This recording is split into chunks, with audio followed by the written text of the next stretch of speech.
성경에 대한 오해 두 가지. 첫 번째, 성경이 너무 어렵다. 성경은 생각보다 어렵지 않다. 글이다.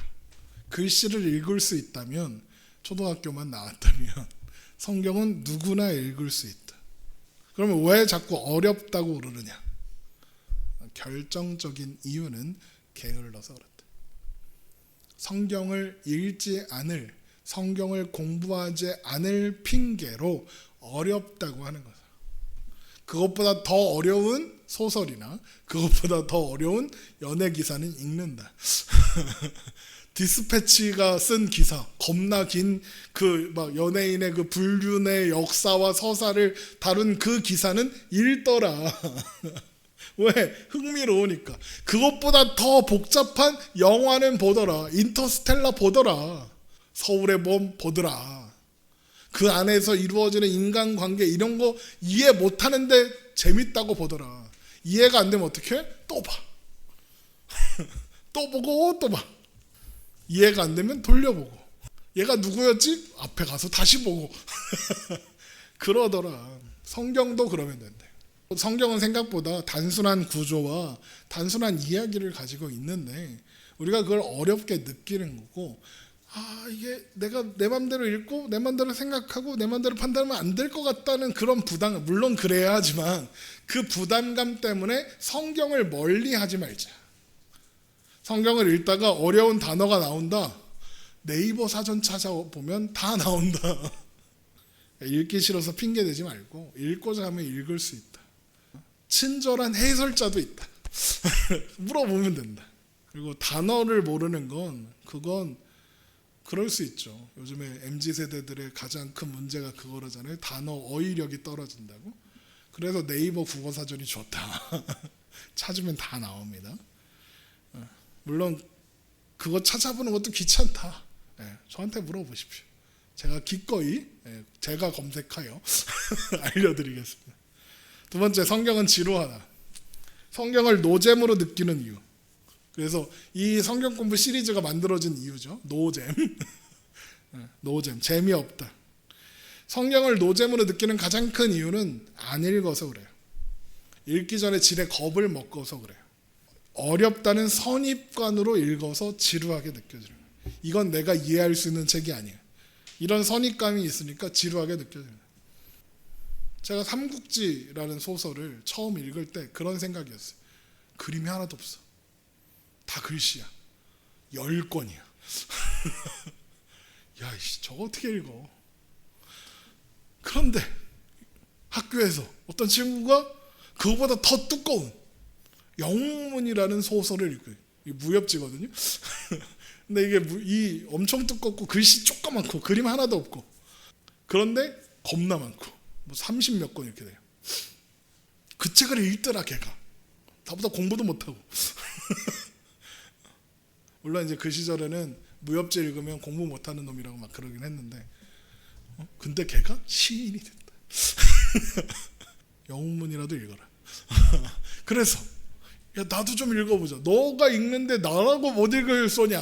읽었더니 읽어지더라. 근데 선생님이 자꾸 영웅문 읽으면 뭐라고 하니까 삼국지를 읽어봤더니 생각보다 재밌더라. 그림도 없고 글씨만 가득하고 쪼따만하고 글씨도. 그래서 어려울 줄 알았더니 어렵지 않더라. 성경은 기본적으로 이야기예요. 이야기라서. 그리고 성경은 그 이야기가 생각보다 스펙타클하게 펼쳐져 있어요. 그러니까 어지간한 소설이나 어지간한 드라마나 영화에 나오는 그런 갈등 구조, 긴장 관계 이런 게 나와요. 우리가 열왕기 지금 이제 열왕기 보고 있는데 거기 보세요. 계속 그런 미묘한 긴장 관계와 정치적 역학과 이런 것들이 막 거기에 얽혀 있잖아요.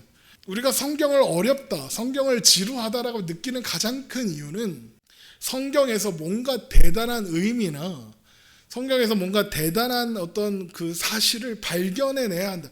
하나님이 우리를 하나님을 계시하시려고 주신 이 책을, 하나님의 말씀인 이 책을 우리가 어떻게 그렇게 가볍게 읽을 수 있습니까? 이런 생각 때문에 성경을 멀리하고 성경을 지루하게 한다. 발견 못해도 된다. 일단 읽어야 된다. 일단 공부해야 된다. 왜? 그래야 알 거 아니야. 삼국지를 읽어야 관우, 유비, 관우, 장비가 형제인 걸 알 거 아니야. 그래야 제갈량을 왜 만나는지 알 거 아니야. 서서가 도망가고 제갈량을 소개하고 이런 모르지. 황충이 왜 활을 잘 쏘는지 알아야. 이런 얘기 하면 뭐예요? 황충이 누군지 모르잖아. 알아야 재밌을 거 아니야. 여자들이 제일 싫어하는 얘기, 군대 얘기, 축구 얘기, 군대에서 축구한 얘기. 근데 남자들은 군대 얘기가 왜 이렇게 재밌어? 내가 갔다 왔거든. 내가 경험해 봤거든. 야, 너 무슨 드라마 봤어? 그러면 드라마 본 사람들끼리 재밌어 하잖아. 왜? 봤거든. 근데 난 안 봤으면 저게 뭔 재미야? 왜 자꾸 나 빼고 저런 얘기를 해? 이렇게 되잖아요. 그러니까 성경도 마찬가지다. 알면 재미있다. 그래서 노잼이 아니라 노우잼이다. 성경을 알면 재미있다. 그런 의미로 노우잼이.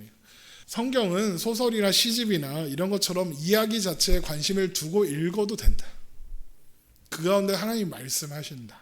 아까 얘기했죠. 어떤 교훈, 지혜, 성찰 이런 것들을 얻으려고 책을 읽으면 안 돼요. 성경만 그런 게 아니라 모든 책들이 그래요. 소설을 읽을 때 이 주인공의 심정이 무엇인가? 우리 국어 시간에 배우듯이. 이 시인의 작자는 이 님의 침묵, 한용운 시인의 님은 누구인가? 1번 나라, 2번 민족, 3번 사랑하는 여인. 그게 뭔 상관이냐? 그냥 님이 사랑하는 여인일 수도 있고 그냥 각자의 느낌에 맡기면 되는데 자꾸 해석을 하려고 해요. 뭘 찾으려고 자꾸 해요. 그건 성경을 읽을 때 읽다 보면 저절로 찾아지고 저절로 발견하고 알게 돼요. 그러니까 무언가 알아내야 한다는 강박을 가지지 마세요. 그냥 이야기를 읽었다로 끝나도 괜찮아요. 예를 들면 창세기 1장 하나님이 세상을 천지를 창조하셨다. 아, 하나님이 세상을 만드셨구나. 거기 끝나면 돼요. 물론 그 안에 더 깊은 의미와 성찰이 있어요. 의미가 있고 세계관을 발견하고 막 그래요. 중요한 내용들이 많이 있어요. 그런데 그건 읽다 보면 되는 거예요. 창세기를 처음 읽을 때 아, 이런 말씀이 있었어? 몰라요. 한 번 읽고 두 번 읽고 세 번 읽고 네 번 읽고 하다 보면 알게 되는 거예요. 제가 삼국지라는 책을 10번 넘게 읽었어요. 처음 읽을 때는 이야기 쫓아가는 데만 해도 힘들어. 이걸 띄는 게 목적이야 일단. 그래서 9권쯤 가면 관우, 유비, 장비 다 죽거든. 유명한 사람들 다 죽고 처음 보는 사람들만 자꾸 나와요. 제갈량 하나 남아있거든요. 재미없지. 재미없는데 일단 읽어. 그런데 삼국지를 여러 번 반복해서 읽다 보면 마지막에 9권, 10권이 얼마나 재밌는지 몰라. 조조 가문이 망해. 조조 가문이 망하고 사마인의 가문이 왕을 해먹어. 아, 당하는구나. 아이 꼬셔라. 이제 뭐 이런 걸 발견할 수 있어요. 이미 읽어서 다 아는 이야기인데 이런 이야기가 있었어? 이런 사람이 있었어? 아, 이런 이야기가 있었구나. 이건 발견하게 돼요. 그래서 본 드라마 또 보고 본 영화 또 보는 게 그래서 그러는 거예요. 그게 재미있으니까. 새로운 걸 자꾸 발견하니까. 하물며 2시간 반짜리, 뭐 16부작짜리, 뭐 24부작짜리 드라마도 그런데 성경은 오죽하겠냐요. 성경도 읽다 보면 조금씩 알게 되고 그러면 또 읽고 싶어지고 그러는 책이다. 그러니까 성경을 너무 겁내지 말아라.